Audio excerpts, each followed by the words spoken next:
যদি বিজেপি দুৰ্বল কৰিব মোৰ মানসিক শক্তি দুৰ্বল কৰিব গম পোৱা নাই মই প্ৰায়তো তৰুণ গগৈদেৱৰ পুত্ৰ আৰু তেখেতৰ পৰা বহুতখিনি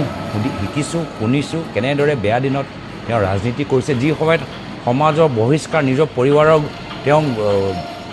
এজনৰ বিয়া এটেণ্ড কৰিব নোৱাৰিলে সেই পৰিস্থিতিত তেওঁ ৰাজনীতি কৰিছে সেই কাহিনীবোৰ শুনি শুনি মই ডাঙৰ হৈছোঁ তেওঁ কি মোক দুৰ্বল কৰিব মানসিকভাৱে হিমন্ত বিশ্ব কি এটা কথাও নাই মোক দুৰ্বল কৰা এনেকুৱা অস্ত্ৰ তেওঁৰ ওচৰত নাই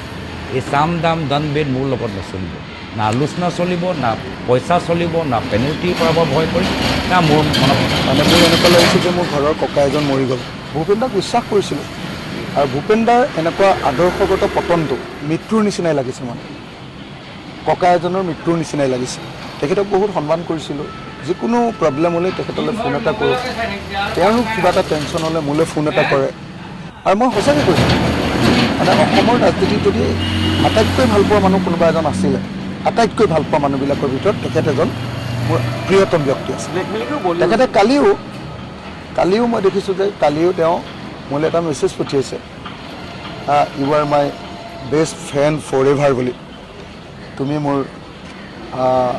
আপুনি মোৰ জীৱনৰ আটাইতকৈ ডাঙৰ বন্ধু বুলি লিখিছে মই এটাই কথা কৈছোঁ তেওঁ আপুনি বিজেপি নাযাব আৰু একো কোৱা নাই মই বিজেপি নাযাব আপোনাক যি কৰিব লাগে কৰিম বিজেপি নাযাব বিজেপি যদি গুচি যায় তেতিয়াহ'লে মানে বুজিছোঁ সেইটোৱে যদি গুচি যায় গ'ল তেতিয়াহ'লে আৰু তেওঁৰ লগত আৰু মোৰ সম্পৰ্ক নাথাকে একদম নিৰ্বাচনৰ আগত এনেকৈ ব্যক্তিগত স্বাৰ্থৰ কাৰণে নিজক বচাবৰ কাৰণে হওক বা নিজক ওপৰলৈ উঠাবৰ কাৰণে হওক তেওঁ যিটো কৰিছে সেইটো মই ভাবোঁ যে জাতিৰ বিৰুদ্ধে